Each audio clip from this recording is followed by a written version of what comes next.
उनके भाई की वीडियोस वायरल हैं जिसमें उन्होंने कहा था कि हिंदुओं से कोई सम्मान मत करो, इनका आर्थिक और सामाजिक बहिष्कार कर दो। तो ये भाईचारा ख़त्म करने वाली बात है? या फिर माननीय चौधरी चरण सिंह जो हमारे इलाके से निकले हुए देश के भूत प्रधानमंत्री और मेरा मानना है किसानों के आज तक के हिंदुस्तान के सबसे बड़े नेता, उनकी जब कैराना में मूर्ति तोड़ी गई थी, वो किस समाज ने तोड़ी थी और क्यों तोड़ी थी? क्या वो हिंदू हेट्रेड नहीं था? क्या वो केवल इसलिए नहीं तोड़ी गई थी क्योंकि वो हिंदू नेता थे? जबकि वो हिंदू नेता उन्होंने अपने आप को कभी नहीं कहा, परंतु इनकी फैलाई हुई नफरत का परिणाम ये हुआ कि 2013 में चौधरी चरण सिंह जी की भी मूर्ति तोड़ी गई। दोस्तों, कल इकरा हसन का एक वीडियो वायरल हुआ जिसमें वो भावुक हो गई। वो कह रही है कि मुझे मुल्ली कहा गया, आदि कहा गया। दरअसल ये घटना है सहारनपुर नुक्कुड़ के पास एक छप्पर गांव की, जहां पर एक मंदिर टूटा जिसको लेके पूरा का पूरा बखेड़ा हुआ। हालांकि मंदिर किसने तोड़ा अभी तक ये साफ नहीं हो पाया है। इस वक्त बात करने के लिए डॉक्टर अभिषेक अहलावत हमारे साथ मौजूद है, शिक्षक है। बातचीत करेंगे क्योंकि महिला सम्मान की बात इकरा हसन ने कही। क्या कहेंगे? जो वीडियो आपने देखा, इकरा हसन कह रही कि भाई महिलाओं का अपमान होगा, मेरे लिए ऐसे शब्दों का इस्तेमाल किया जा रहा है। देखिए, भारतीय सभ्यता में, हमारी हिंदू समाज में महिला का स्थान देवी का है, माता का है, बहन का है। जिस भी व्यक्ति ने इस प्रकार के शब्दों का प्रयोग बहन इकरा हसन के लिए किया है, वो जितनी ज़्यादा भर्त्सना उसकी हो सके, जितना ज़्यादा उसका विरोध हो सके, वो कम है। मैं उन व्यक्तियों से ये निवेदन करूँगा कि वो अपने इन शब्दों के लिए माफ़ी मांगे, नहीं तो उनके ऊपर कार्रवाई भी सरकार को और प्रशासन को करनी चाहिए। परंतु मैं अपनी बहन इकरा हसन से ये पूछना चाहता हूँ, जब वो महिला सम्मान की बात करती हैं तो माननीय अखिलेश यादव जी की वाइफ माननीय डिंपल यादव जी उनके साथ एक मस्जिद में एक मौलाना के साथ मीटिंग में गए थे और उसकी तस्वीरें कुछ जो हैं ये सोशल मीडिया पे वायरल हुई थी। उसके बाद एक मौलाना साहब ने माननीय डिंपल यादव जी के विषय में नंगी स्त्री के जैसा शब्द का संबोधन किया था। वीडियो पे है, सब जगह है, मैं कोई अपना बना के नहीं बोल रहा हूँ। उस समय बहन इकरा हसन जो सांसद भी हैं और महिला सशक्तिकरण की इतनी बात करती हैं, उस समय उस मौलाना के खिलाफ उनसे क्यों नहीं बोला गया था? जब यहाँ पे टिकैत साहब का, माननीय टिकैत साहब की पगड़ी एक टसल में उनकी उतर गई थी, तो माननीय सांसद साहिबा ने ये कहा था कि बजरंग दल वाले हैं, आरएसएस वाले। मैं उनके इन बातों से सहमत नहीं हूँ, पर मेरा फिर भी उनसे यही सवाल है कि बहन, ये दोहरे मापदंड क्यों? आप कहती हैं कि समाज में को तोड़ने की राजनीति सत्ता पक्ष कर रहा है। मेरे भी कई सवाल हैं सत्ता पक्ष के साथ, बहुत नाराज़गियां हैं सत्ता पक्ष के साथ, परंतु मैं ये जानना चाहता हूं कि जनता को असली विषयों से भटकाकर पोलराइजेशन की तरफ ले जाने की राजनीति सत्ता दल कर रहा है या माननीय सांसद इकरा हसन और उनकी पार्टी के अन्य नेता कर रहे हैं? बरेली का ही आप किस्सा देख लीजिए। तौकीर हसन ने जिस तरह की बातें करी, उससे उनके माहौल पूरी तरह बिगड़ गया। इस समय ध्रुवीकरण जिस तरीके का हुआ है, माननीय ये जो सांसद इकरा हसन जी हैं, जब ये जाती हैं हिंदुओं के गांव में, गुजरों के गांव में, तो बड़े शान से कहती हैं कि मैं गुजर की बेटी हूं, और हिंदू गुजर बढ़ चढ़ के उन्हें वोट देते हैं। तो हिंदुओं में भेदभाव नहीं है।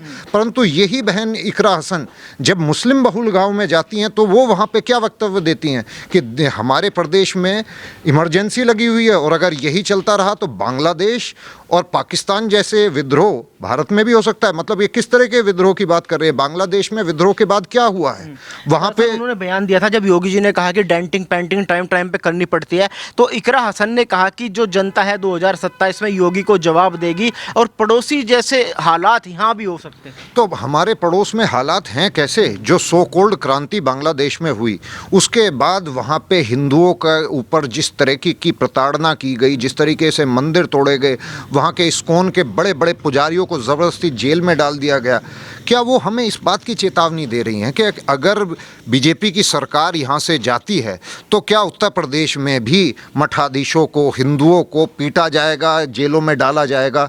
ये जो बहुसंख्यक है इन्हें अल्पसंख्यक बना दिया जाएगा? जैसे कि बांग्लादेश जब आज़ाद हुआ तो 25% से ऊपर हिंदू हुआ करता था, आज 3% रह गया है। तो क्या वो हमें ये चेतावनी दे रही हैं कि भविष्य में अगर बीजेपी की सरकार चली जाती है तो उत्तर प्रदेश के हिंदुओं का ये हाल होगा? कह रही मैं धर्म की राजनीति नहीं करती भाई। ये पोलराइजेशन नहीं है तो और क्या है? वो सीधे सीधे अपनी रियायत जो अपना वोट बैंक जिसे मुसलमानों को समझती हैं, वो उन्हें असली मुद्दों से भटका के केवल हिंदू हेट्रेड हिंदुओं से नफ़रत की तरफ लेके जा रही हैं, जो कि मैं मानता हूँ वो बहुत पढ़ी लिखी हैं, विदेश से पढ़ के आई हैं। उनके जैसे एजुकेटेड व्यक्ति को ऐसी बातें करना शोभा नहीं देता। क्या प्रदेश में और मुद्दे नहीं है? करप्शन है, बहुत सी चीज़ें हैं। वो महिला सुरक्षा की बात करती हैं, मैं उन्हें 2013 याद दिलाना चाहता हूँ। 2013 में अपनी बहन की इज्जत की सुरक्षा करने गए दो भाइयों को भीड़ ने घेर कर बड़ी ही बर्बरता से उनका करी। उसके बाद जिला सुलग गया। ठीक है, मैं मानता हूँ सभी का उसमें नुकसान हुआ, मुस्लिमों का भी और हिंदुओं का भी। मुस्लिम भी उसमें विक्टिम थे तो हिंदू भी उसमें विक्टिम थे। मैं जानना चाहता हूँ उस समय के अखबारों के जिसने पढ़े होंगे, उस समय देश के प्रधानमंत्री माननीय मनमोहन सिंह, सुपर प्रधानमंत्री माननीय सोनिया गांधी जी और हमारे अखिलेश यादव जी के जितने भी लोग, आजम खां वगैरह, इनकी एक तस्वीर दिखा दीजिए कि ये एक हिंदू विक्टिम के पास मिलने गए हों। उसी कवाल गांव में जहां पे मुस्लिम एक तरफ थे और एक तरफ वो दो लड़के जो अपनी बहन की अस्मत को बचाते हुए वहां पहुंचे थे, उनके घर कोई पहुंचा क्या इनमें से? किसी ने उनकी सुध ली कि हाँ भाई तुम्हारे दो मासूम लड़के जो नाबालिग थे, उनकी क्या खता थी? इकरा हसन बात कर रहे हैं, कह रहे मोदी योगी महिला सशक्तिकरण की बात करते हैं, लेकिन यहाँ महिलाओं का अपमान हो रहा है, मुझे अपशब्द कहे जा रहे हैं, मेरे परिवार को अपशब्द कहे जा रहे हैं। देखिए, मैं मानता हूं कि इस तरह की बातें नहीं होनी चाहिए और इनके ऊपर इस तरह की बातें करने, बहन, बेटी, माँ सबकी साझी है। हम बहन इकरा हसन का भी उतना ही सम्मान करते हैं जितना मैं अपनी सगी बहन का करता हूं। परंतु सवाल ये उठता है जब उनके ही पार्टी के वरिष्ठ नेता श्री आजम खां साहब, जिनको अब वो हाथों में उठाए घूम रहे हैं, ऐसा बता रहे हैं कि जैसे कोई स्वतंत्रता सेनानी जेल से छूट के आया हो, जयप्रदा जी के विषय में, उनके अंतरंग वस्त्रों के विषय में, उनके वस्त्रों के रंगों के विषय में जिस तरह की टिप्पणी आजम खां साहब ने की थी, क्या उस जैसी टिप्पणी, मैं कंपैरिजन नहीं कर रहा है, परंतु इतनी भ्रष्ट, इतनी घटिया टिप्पणी इकरा हसन बहन के खिलाफ करने की आज की तारीख में किसी में हिम्मत नहीं है। यह योगी जी का राज है, क्योंकि इसमें इस तरह की बात करने पर योगी जी कठोर दंड देंगे। इनके राज में वो आजम खां ऐसी बात कह पाए, आज नहीं कह सकते। वही तो कह रहे हैं कि योगी की तानाशाही चल रही है, जो तोकीर रजा में बुलडोजर एक्शन हुआ वो नहीं होना चाहिए था। देखिए, तो लोग बरेली जा रहे थे, इनको जाने नहीं दिया गया, ऐसा लग रहा है जैसे यूपी में इमरजेंसी लगी हो। देखिए, एक बात बताइए, ये वहाँ पे जा क्यों रहे हैं? तोकीर रजा साहब ने क्या अच्छी बात कही। उन्होंने कहा कि मैं मुसलमानों की एक भीड़ को यहाँ इकट्ठा करूँगा, और जो नाजायज़ एक तरीके से योगी जी को चैलेंज करने वाली, प्रशासन को चैलेंज करने वाली बात थी। इससे पहले जब प्रशासन को भी सपा के राज में और बसपा के राज में इस तरह के लोगों को छूट मिलती रही, इसलिए इनकी बहुत ज़्यादा हिम्मत बढ़ गई।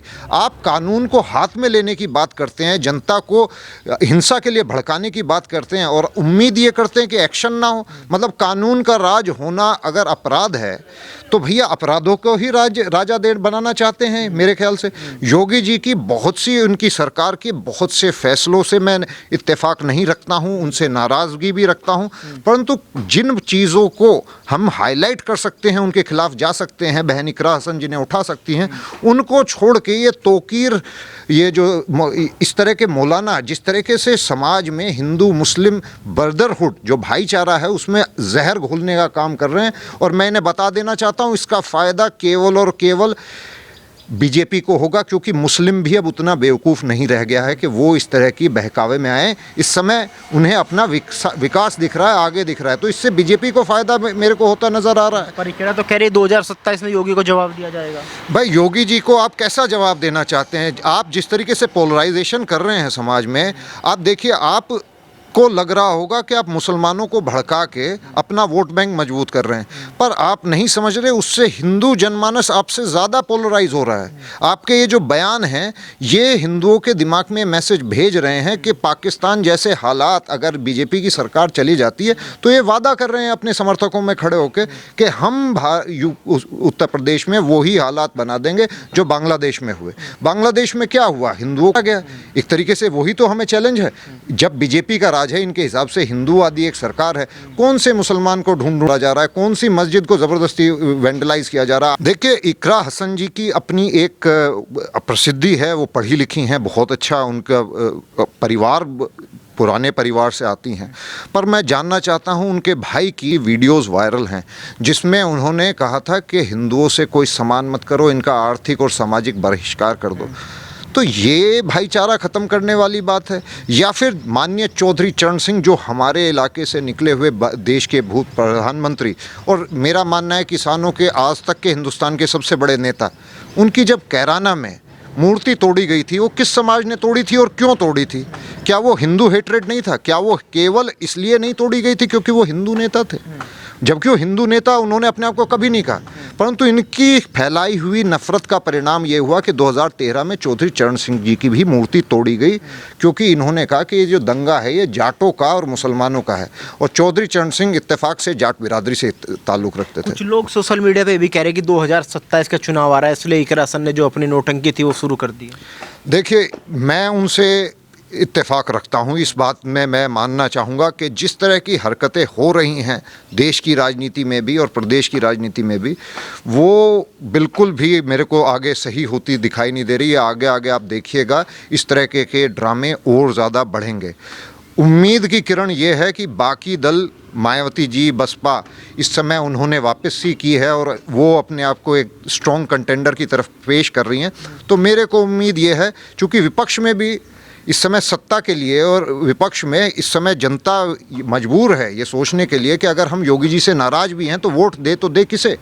बहन इकरा हसन जिस तरह की बात कर रहे हैं, जिस तरह की बात समाजवादी के ज़्यादा ऑप्शन है वो, यही तो मैं पूछना चाहता हूँ। जिस तरह की राजनीति वो कर रहे हैं पोलराइजेशन की, उस तरह की राजनीति में मेरे जैसा पढ़े लिखा आदमी जो 50 लोगों के साथ हर दिन मिलता है, वो कैसे उनका फेवर ले सकता है? जिस तरह की वो जबकि उन्होंने अपने कार्यकाल में बहुत से अच्छे कार्य भी किए थे और योगी जी सारे अच्छे कार्य कर रहे हैं, ऐसा भी ज़रूरी नहीं, उनको घेरा जा सकता है। एक बड़ा मुद्दा बनेगा इस चुनाव में, क्योंकि एक पक्ष बुलडोजर चलने को लेकर खुश है, वहीं दूसरा पक्ष कह रहा है कि बुलडोजर का जवाब दिया जाएगा। देखिए, इस देश में कानून है, बुलडोज़र बिना कानून के नहीं चलता। सरकार को कानून ने, संविधान ने शक्ति दी है कि अगर कोई व्यक्ति कानून के विसंगति में कोई काम करता है, कानून से के विरुद्ध कोई काम करता है, तो सरकार के पास ये अधिकार और सरकार का दायित्व है कि वो न्याय करे। और अगर न्याय का काम बुलडोजर से है तो बुलडोजर ही चलेगा।